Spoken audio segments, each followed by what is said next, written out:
Hey guys, happy Thankful Thursday. And if you saw the last video, you already know we got to do another one. Cause this story is infinite for real.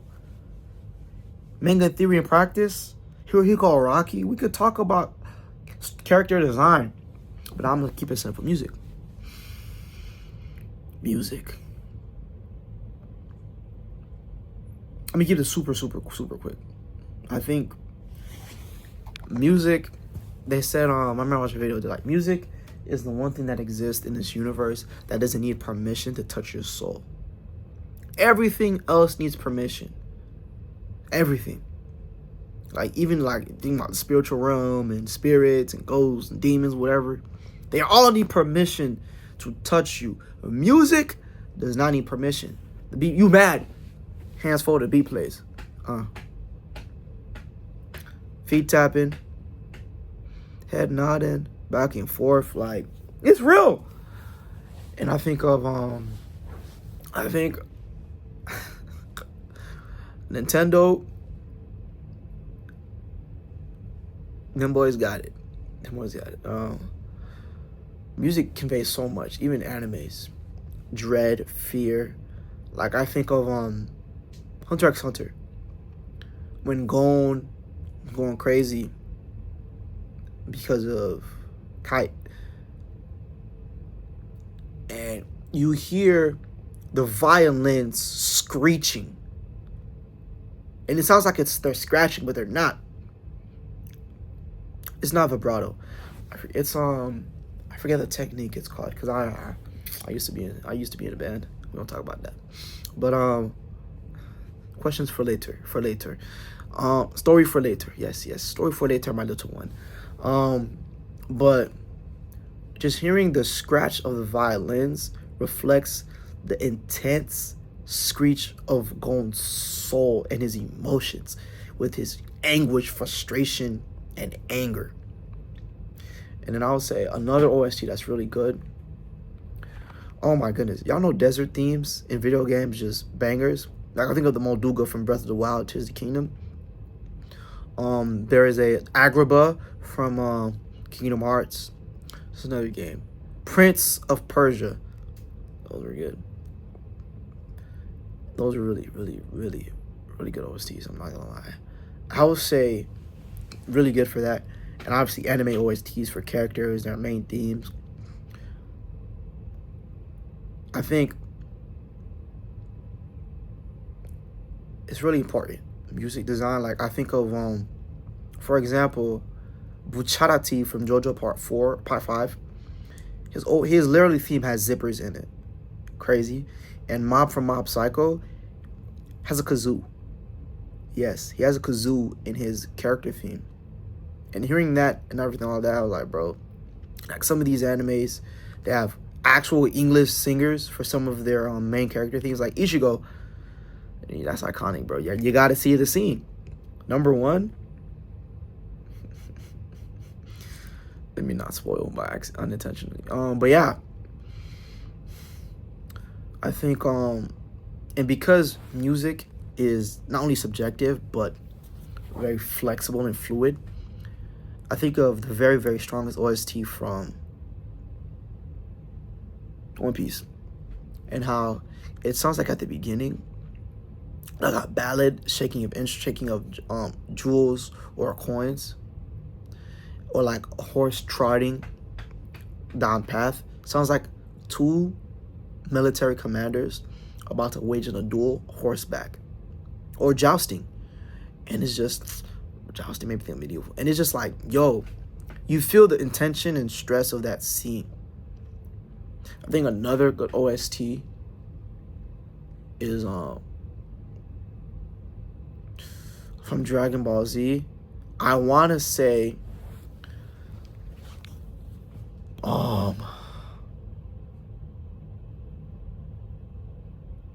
Vegeta. Does this machine like you ever experience fear? Oh my goodness.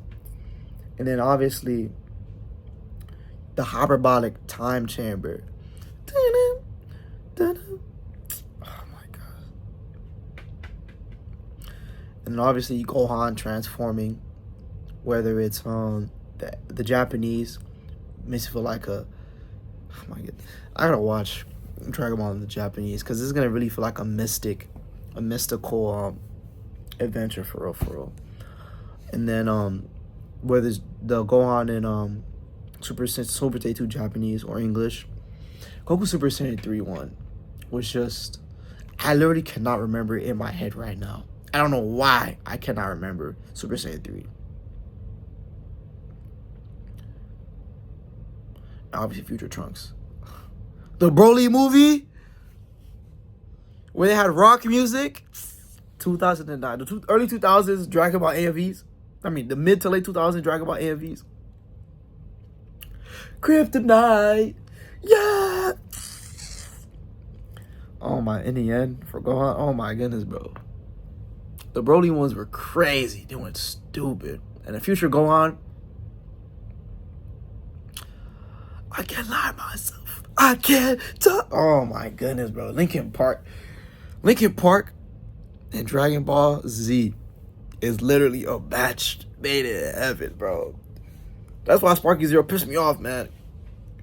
I'm expecting Budokai Tenkaichi 3 rock music, metal, going stupid. Why am I hearing calm music? Why is it peaceful? That's why it got me hot. I watched the Broly movie, and the music is fire. Go like Broly, go like Broly, go like Broly. Come on, Broly, Gogeta, Kakura, come on, man. The bombastic power. You can feel the weight of the song. And then you got to shut around my superhero. My glorious King Gohan and Piccolo. My glorious King Gohan comes back. And you're calm. I want to see bombastic guitars. I want to hear the drums go crazy. I want to hear the bass go stupid. Bro, I don't want to hear all the sound effects and Gohan saying, is that it? Special beam? Come on, man. I love you, Gohan. But I need to hear that guitar, bro. I need to hear the music go stupid. Don't even get me started on Ultra Instinct. The first note. Duh, duh. The minute you hear the duh, it took over meme culture for a minute.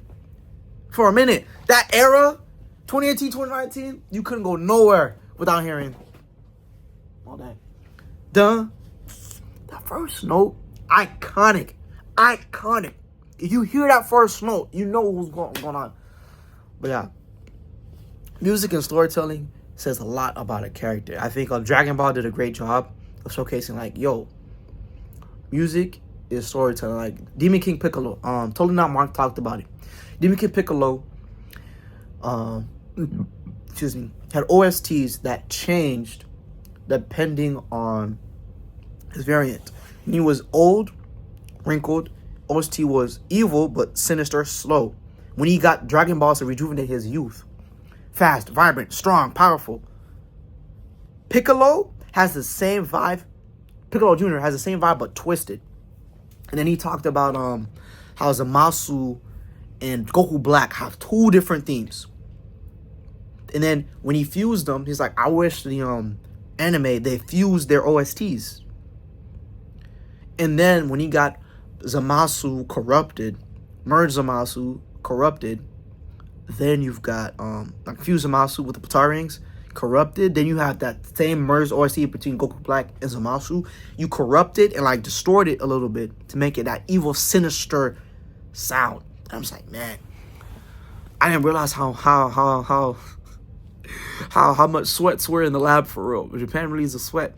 Them boys are sweats, but them boys be working. But that makes me think about, like, yo, everything matters. Everything. In storytelling, everything matters. Even sound effects, everything matters. Like, for music, the pitch, when you play it, when you don't play it. I think somebody replayed the Gohan Super Saiyan 2 scene. They took out all the music.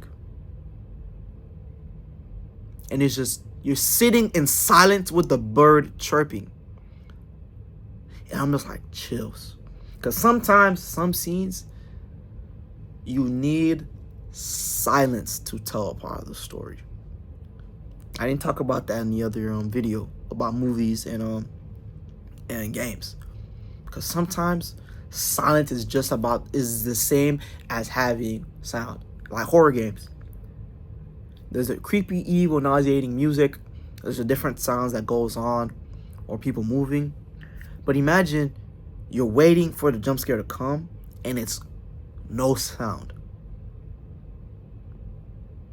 Or like Jordan Peele, like Key and Peele. Jordan Peele, he said a lot of movies, the difference between horror and comedy is the music. You switch the music, it's a whole different tone. And it's literally that. Like, music changes everything. Presence change everything. Setup changes everything. Yeah.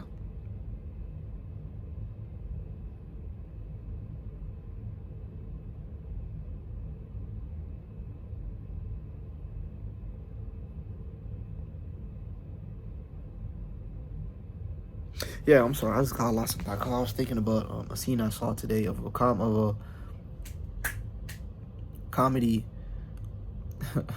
back at the barnyard. Pig's mail time, where he interrupts the show at the very important time to just play him in that scene. And I'm just like, the comedic music. I'm like, how would it feel if you just put like a horror theme or something chilling instead of the